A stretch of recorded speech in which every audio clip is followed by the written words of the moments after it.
విజయవాడ నగర ట్రాఫిక్ తగ్గించేందుకు ఉపయోగపడే పలు ప్రత్యామ్నాయ రహదారులు ఉన్నా పోలీసులు దృష్టి సారించడం లేదు. దీంతో రద్దీ సమయాల్లో ముఖ్య కూడళ్లు పద్మవ్యూహాన్ని తలపిస్తున్నాయి. ప్రత్యామ్నాయ మార్గాలపై వాహనదారులకు అవగాహన కల్పించలేకపోతున్నారు. తూతు మంత్రంగా సూచిక బోర్డులు ఏర్పాటు చేసి వదిలేశారు. దీంతో సమస్యత అపరిష్కృతంగా ఉండిపోయింది. నగరపాలిక, సిఆర్డీఏ, ట్రాఫిక్ పోలీసుల మధ్య సమన్వయ లోపమే ఇందుకు కారణం.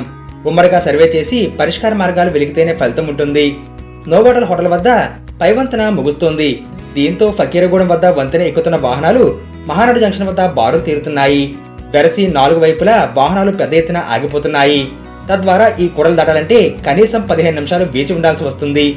ఉదయం, సాయంత్రం రద్దీ వేళల్లో సహనానికి పరీక్షే. మహానాడు సర్కిల్పై ఒత్తిడి తగ్గించే ప్రయత్నాలు దారులున్నాయి. వాటిపై ట్రాఫిక్ పోలీసులు అవగాహన కల్పించి అటు వాహనాలను మళ్లిస్తేనే ఉపశమనం.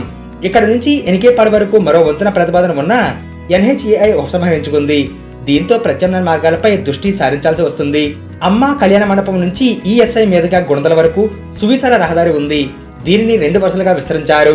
ఈ మార్గాన్ని వాడేవారు తక్కువే. ఈ రోడ్లో వస్తే నేరుగా గుణదల మీదుగా రాంవరపాడు కూడల వద్ద ఫ్రీ లెఫ్ట్ తీసుకుని జాతీయ రహదారి ఎక్కే వీలు ఉంటుంది. నగర శివార్లో రహదారుల విస్తరణకు సిఆర్డీఏ ప్రారంభించాలి. అప్పటి వరకు జాతీయ రహదారికి ఇరువైపులా విశాలమైన రోడ్లు గరిష్టంగా వినియోగించుకోవాలి. తద్వారా మహానాడు కూడలికి వాహనాలు రాకుండా నేరుగా వెళ్లే వీలు ఉంటుంది. నగరంలో అంతర్గత దారుల నుంచి గన్నవరం వైపు బెంజ్ సర్కిల్ వైపు వచ్చే వెళ్లేవారికి ఉపయోగపడతాయి. పడమట నుంచి వెళ్లేవారు బెంజ్ సర్కిల్ వచ్చి జాతీయ రహదారిపైకి వెళ్లకుండా ప్రత్యామ్నాయంగా హైటెన్షన్ రోడ్డు ఉపయోగపడుతుంది.